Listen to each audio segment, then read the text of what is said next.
Hi guys, welcome back to my channel. Welcome to a new video. If you're new here, be sure to subscribe, and if you enjoy this video, be sure to give it a thumbs up. Thank you. Bye. Am I wrong for refusing to babysit my sister's kids after what she did at my wedding? Hi, so this whole thing has been blowing up in my family and I don't even know where to start. I'm 26 female, married for about 6 months now to my husband, 28 male. And honestly, I thought everything was fine between me and my older sister, 33 female. Let's call her Lisa. Growing up, Lisa was always the favorite. My mom would bend over backwards to help her with anything, whether it was money, school, or her kids. She has 3, 7 male, 5 female, and 3 male. I'm not saying Lisa is a bad mom or anything, but she leans hard on the family for support. And me, I'm just a free babysitter. Well, when me and my husband were planning our wedding, I made it clear it was our day. I didn't want drama, I didn't want chaos, and I told Lisa nicely that I didn't want her kids at the ceremony. The reception sure, but the ceremony was going to be small and intimate, just 40 people. She flipped out about it, but finally said, fine, whatever, do what you want. Fast forward to the wedding day, I'm standing at the altar holding my husband's hand, and guess what I hear? A baby scream. I look over and there's Lisa trying to shush her 3-year-old who's having a meltdown right there in the middle of my vows. I was furious but kept my cool in the moment. After the ceremony, I pulled her aside and I was like, why did you bring them? I thought we agreed. She just laughed and said, you didn't mean it. They're family. I told her she disrespected me and my husband, and she needed to leave the reception if she couldn't keep the kids under control. My mom, of course, took her side, saying I was being dramatic and kids will be kids. So I guess I'd already been harboring some resentment. But here's where the real issue starts. A week ago, Lisa texted me saying she needs me to watch her kids for the weekend because her and her husband want a much-needed break. I told her no. I had plans, which I did, but even if I didn't, it's not my responsibility. She called me selfish, saying I owed her because family helps family. I snapped. I told her I'm not her built-in babysitter, and after the wedding stunt, she should be the one apologizing to me. She got all huffy and told the whole family I'm punishing her kids for no reason. Now everyone's blowing up my phone, saying I'm cruel and turning my back on Lisa when she needs help. But I'm standing firm. I'm not a free babysitter, and I'm not going to let her walk all over me anymore. So, am I the a-hole for refusing to babysit and drawing a line? She's definitely not the a-hole. When I get married, I don't know if I want a child-free wedding or not, because kids are so chaotic. If someone told you that they don't want something, why can't you just respect it and not do it? I hate this idea of people disrespecting you and saying, oh, we're family. I cannot stand that. Doing disrespectful things, crossing people's boundaries under the guise, oh, because we're family. Top comment. Well, all the ones who say you're turning your back, why aren't they volunteering to babysit as Lisa needs help? You're not punishing the kids. Their parents should be spending quality time with them. Your sister is not only very entitled, but has always taken you for granted and did not respect your wishes during your wedding. Not the a-hole. I'm surprised she's even... some people have so much audacity. She disrespected this poor girl who's been nothing but there for her at her wedding. The only boundaries she ever set based on how she's talking. And she expects a babysitter. That's how you know you have no boundaries and that people do not respect you, when they keep disrespecting you over and over and over and over. Am I wrong for refusing to take my girlfriend back after she cheated just to see if she still had it?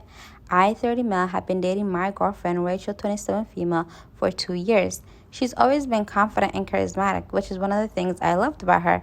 Our relationship seemed solid, good communication, lots of shared interests, and we were even talking about moving in together. A few weeks ago, Rachel admitted to me that she cheated on me during a night out with her friends. She hooked up with some guy she met at a bar. I was completely blindsided. When I asked her why she did it, she said it wasn't about me or our relationship, but because she wanted to see if she still had it. What? I told her that was a terrible excuse, and she started crying, saying it was a stupid mistake and that she regretted it immediately. She's begged me to forgive her, saying she learned her lesson and that it would never happen again. But I can't get over the fact that she was willing to risk our relationship for something so shallow. She didn't cheat because she was unhappy or because there was a problem between us. She cheated purely to stroke her ego. Now Rachel and some of our mutual friends are calling me unforgiving, saying that everyone makes mistakes and that I'm throwing away a great relationship over one bad choice. They say I should focus on her remorse and give her another chance. What? I feel like staying with her would mean betraying my own boundaries, but I'm starting to wonder if I'm being too harsh. Am I wrong for refusing to take her back? I don't mean to be judgy, and this is for both men and women, but I never really, are people not scared? How do you just go to a random bar, a random place, or a random party, and you're so willing to put your life and health at risk by sleeping with a random person you don't even know what they have? Like, this person can have AIDS, they can have HIV, they can have STDs of any sort. Like, you do not know what this person has. Plus, like, what if you get pregnant? And now, like, what if you don't even believe in abortion? Because some people do not believe in that. Now you're going to keep the baby of a random person you don't know. Or now you have a random woman that you don't know pregnant with your child. Like, oh my God, that's so weird. Like, are people not scared? Anyways, back to the story. What do you mean I cheated on you to see if I still had it? That's crazy. The more I read these stories, the more I realize people just have so much audacity. Wallahi, billah, people have so much audacity. If you guys hear a lot of wind, it's very windy outside today. I don't know why. Anyways, people have so much audacity. Oh, sorry, babe. I cheated on you just to see if I had it. Girl, don't piss me off.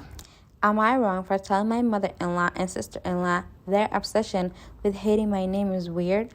My mother-in-law and sister-in-law have this real intense hatred for my name. It's become an obsession to the point they are in groups on different parts of the internet and mock my name, comment on how embarrassing it is to be associated with me, etc. My father-in-law is the reason. My husband and I know this. He has grabbed screenshots and forwarded them to my husband to show just how bad this is. My name is Dove. Is it Dove or Dove? Either way, that's not a bad name. I always loved my name, but they think it's weird. And Turjidi? How do I pronounce that? I went to go see on Google how to pronounce the word, but I couldn't find how to pronounce the word. Turjade. But it does mean like a name that's purposely spelled wrong, you know? Anyways, they have a few groups that they're part of, and their only contribution is to mention me and my name and how awful my name is and how awful my parents are for choosing this as my name. I'm sorry, but do these people not have jobs? This stuff does spill over into in-person interactions. My mother-in-law spent a month trying to call me Diane because she felt calling me a normal name would be positive. My husband shut her down and said she either had to use my name or not see us, and he didn't care what she picked, but they were the only options. Mother-in-law and sister-in-law, this is my husband's oldest sister, have pressed me on why I won't change my name legally and why I use my name in... I'm sorry, but do these people not have jobs or hobbies or anything else to do in their life? What the hell? I use my name in my daily life. They are really judgmental about names in general. Whenever sister-in-law's kids start in a new class, sister-in-law and mother-in-law go through the names on the class list and mock these kids for their names unless they approve of said names. A post recently made my husband say enough is enough, and we won't see them again. They were critical about my name and the fact that I would be contributing to the name of our future kids and how scary they find it because they don't want little tragedy. How do I pronounce this word? Tragedies being born into our family, and how they have no faith that I won't have a bunch of little doves and become the female George Foreman. My husband told them it was disgusting and that they were going on this internet hate campaign against me and my name, and he was done. They're furious. Father-in-law has been feeding us all the info, and they're pissed I won't tell my husband it's okay. They confronted me in public, and I told them their obsession with hating my name is weird, and I don't want that poison around my kid, any kids I have, which they also hated, and apparently, according to father-in-law, they are still furious I said that to them. Am I the a-hole? Father-in-law sounds like the family gossiper. Like, why is he taking things from here and taking it to them and taking it from them and bringing it here? But I'm sorry, but these people are very weird. Why? Like, get a job. Imagine investing that much hatred and time and effort into hating someone's name. Whether it's Dove or Dove, it doesn't really matter. That name is a pretty name. I think it's Dove, but Dove is a cute name. That's such a cute name. Like, Dove Cameron. That's the only person I know named Dove. Well, I don't know her personally, but she's a celebrity, but you know what I mean. Like, what? Hating someone's name that bad? Like, an internet campaign is crazy. Random websites talking about how much you hate a person's name is psychotic. Like, some of these people on Reddit, I feel like they're just a social experiment at this point.